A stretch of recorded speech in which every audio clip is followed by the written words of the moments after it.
So sabi nila wala daw cut ang video. So nandito tayo ngayon sa event, covered court. Alam niyo naman kung gaano kalaki ang covered court yan. So ito ang ginagamit natin, isa sa mga ating mga talagang quality na ating Ray Hayes wireless microphone, rechargeable, Type-C. Tapos ito po yung pinakang receiver, syempre dalawa yan ano. At testingin natin ngayon, wala pong katang video. Titingnan natin kung may lag, no? Or nagpuputol-putol. So i-connect natin yung pinakang receiver doon sa ating audio mixer. So i-on natin, di baterya po yan at rechargeable din yan.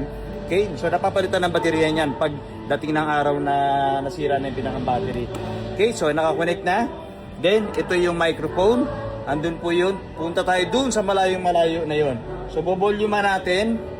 Okay. So testingin natin kung gumagana, no?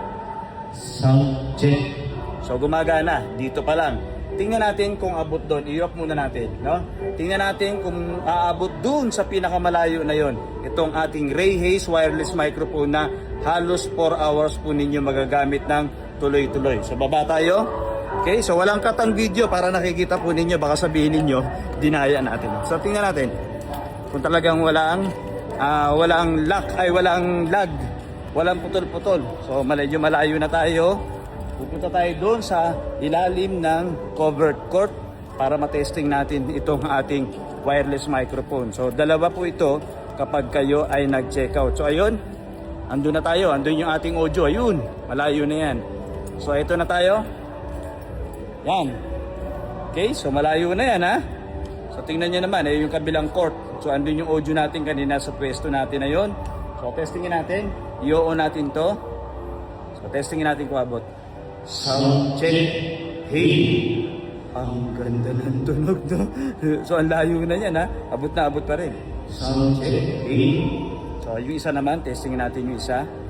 Okay, so wala tayong katang video kasi para nakikita ninyo yung actual na ginagawa natin, no? So ito yung isang microphone. Sound check natin. Sound check. Hey. Sound. Ganda, no? So kita nyo, pang malayuan talaga. Covered court yan ha. So tingnan nyo naman kung gaano kalayo, no? So nandun pa yung speaker nun, dalawa sa stage, tapos meron isa dun. Pero yung receiver natin, yung sa pinanggalingan natin kanina, kung gusto nyo umorder ng ganitong quality na ating microphone, pwede po kayo mag-check out sa ating Yellow Basket.